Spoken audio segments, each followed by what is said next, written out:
আমার প্রিয় বন্ধুরা, তোমাদের কাছে আজকে একটা অন্যরকম ব্লগ শেয়ার করছি। দেখো আমার মেয়ে ও এনসিসি ক্যাম্পিংয়ে যাবে। সকালটা অনেক ব্যস্ততার মধ্যে শুরু হয়েছে। বেরিয়েছি রেডি হয়ে, ঠাকুরকে প্রণাম করে নিল। দেখো এখন টোটোয় বসে আছে, আমরা বেরোবো। তো ওর সাথে কথা বলছি, ওর তো ভীষণ আনন্দ। কথা বলতে বলতে আমরা যাচ্ছি। বাড়ি থেকে প্রায় ঘন্টাখানেক লাগবে টোটোয় যেতে। তো এর আগেও একবার ক্যাম্পিংয়ে গেছে, সেটা আমাদের এখানে স্কুলেই গেছে। তো এটা একটু দূরে, তাই ওকে জিজ্ঞেস করছি, কী রে তোর কি মন খারাপ করবে না? বলছে না, কেন করবে। সে সমস্ত বিষয়ে আমার সাথে কথা বলছে, আর আমি একটু ভিডিও বানিয়ে নিচ্ছি। আমার শরীরটাও আজকে অনেক খারাপ ছিল। যাই হোক, মেয়ের সাথে যেতে হবে। সকাল সকাল কাজ বাজ সেরে বেরিয়ে পড়েছি। যখন বাড়ি থেকে বেরিয়েছি তখন বাজে 7:30। তো দেখো বাইপাসটা কত সুন্দর লাগছে। সকালে ওয়েদারটা বেশ সুন্দর ছিল, তাই একটু রোডেরও ভিডিও করে নিলাম। চলো, মেয়েদের কোথাও নিয়ে যাওয়া মানে মায়েদের তো একটা টেনশন থাকে, যতই ওখানে সবাই থাকবে তাও মনের মধ্যে একটু টেনশন। তো চলো, মেয়ে তো খুব আনন্দ, ওর খুব শখ যে ওটা নিয়ে কিছু করবে। জানি না ভবিষ্যতে কি হবে, সেটা পরের ব্যাপার। তো চলো, বাইপাসটা দেখছো কত সুন্দর লাগছে বলো তো। সুন্দর লাগছে দেখেই আমি একটু ভিডিও করে নিলাম।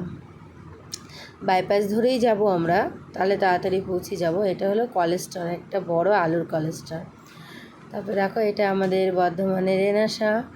এখানে অনেক বড় বড় কোয়ার্টার আছে ভিতরে, বেশ সুন্দর জায়গাটা, তাই এখানেও একটু ভিডিও করলাম। যেহেতু অত ভালো করে পারিনি, দিয়ে দেখো এখানে যাচ্ছে হলো 108 মন্দির। আমাদের বর্ধমানে 108 শিব মন্দির, সেটাও একটু দূর থেকে নিলাম। অবশ্য আমি যাবার পথে আবার একটু চেষ্টা করব ভালো করে মন্দিরটা নেওয়ার জন্য। শ্রাবণ মাস বলে দেখো কত দোকান বসেছে এখানে, সব জল ঢালতে আসবে। খুব সুন্দর একটি জায়গা। অবশ্যই বন্ধুরা একবার হলেও এসো আমাদের এই 108 শিব মন্দিরে। চলো, এই দেখতে দেখতে রাস্তা পার হচ্ছে, এদিকে মেয়ের সাথেও গল্প হচ্ছে। যেতে যেতে দেখো মেয়ের বান্ধবীর সাথে দেখা হয়ে গেল। ওটা দেখে তো অনেক খুশি, আমাকে বলছে দেখো মা, আমার বান্ধবীও যাচ্ছে। এখানে একটা ব্রিজ তৈরি হচ্ছে, দেখো কত সুন্দর। এই করতে করতে এই যে আমরা পৌঁছে গেছি তালি গৌরেশ্বর উচ্চ বিদ্যালয়। তো দেখো সব গার্জেনরাই সবার মেয়েদেরকে নিয়ে এসছে। এটা মেয়েদেরই ক্যাম্পিং, এখানে কোনো ছেলে অ্যালাউ নেই, শুধু মেয়েরাই থাকবে। ছেলে বলতে স্যার আর যারা থাকে তারা আছে আর কি। দেখো এই যে মেয়ে যাচ্ছে, আমিও মেয়ের সঙ্গে ভিতরে গেলাম। সবাই সকাল সকাল প্রায় তোমার ওইখানে পৌঁছতে 1 ঘন্টাখানিক লাগেনি, টোটোয় গেছি বাইপাস ধরে, তো পৌঁছে গেছি। দেখো সব বান্ধবীদের সাথে দেখা করছে, এখানে সব যারা সিনিয়র সব আছে। ওই যে ওইখানে ক্যাম্পিংয়ের জন্য সব রেডি হচ্ছে। তো মেয়ের সাথেই দাঁড়িয়ে আছি। মেয়ে এবার টিফিন করবে। সকালে আমি করেছিলাম সেদ্ধ ভাত, শরীরটা ভালো ছিল না, ও কিছু খেয়ে আসেনি। বললো মা চলো এখানেই টিফিন করে নেবো। আর আমি একটু দেখছি, ভালো লাগছে বেশ। আর্মিদের দেখতে তো আমার ভীষণ ভালো লাগে, আর্মি আমি অনেক পছন্দ করি। আর্মি জব, পুলিশের জব অনেক পছন্দ করি। দেখো ও থালা বের করে নিচ্ছে, বাড়ি থেকে যেহেতু সব কিছু আনা হয়েছে।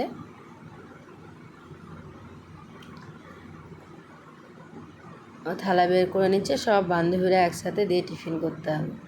তো গেল, টিফিন করতে গেছে ভিতরে, আমি দাঁড়িয়েছিলাম। টিফিন করে এসছে, এবার রুমে যাবে। চলো এখান থেকেই, আমি বলছি আমি নিয়ে যাই, বলছে না তোমার নিয়ে যেতে হবে না, আমি নিয়ে যাচ্ছি, তোমাকে আর রুমে যেতে হয় না, তুমি বাড়ি চলে যাও। তো মেয়েকে দিয়ে যে বেরিয়ে পড়লাম বাড়ির দিকে। মনটা একটু খারাপ হয়ে গেল, নানান রকম টেনশনও থাকে। আবার সবাই আছে যখন, সব মেয়েরাই তো আছে। 8 দিন মতন থাকবেও ক্যাম্পিংয়ে। যে যাবার পথে ভাবলাম আমাদের 108 মন্দিরটা আবার একটু যদি সুন্দর করে দেখাতে পারি তোমাদের কাছে। তো যাই হোক, যে যেমনই পেরেছি একটু শেয়ার করেছি। তো বন্ধুরা, যদি ভিডিওটা ভালো লাগে অবশ্যই লাইক কমেন্টে পাশে থেকো। আর নতুনরা আমার চ্যানেলটা সাবস্ক্রাইব করে নিও। অবশ্যই এটা তুলির সাধারণ রান্নাঘর। তো মাঝে মধ্যে একটু ব্লগ তোমাদের সাথে শেয়ার করি।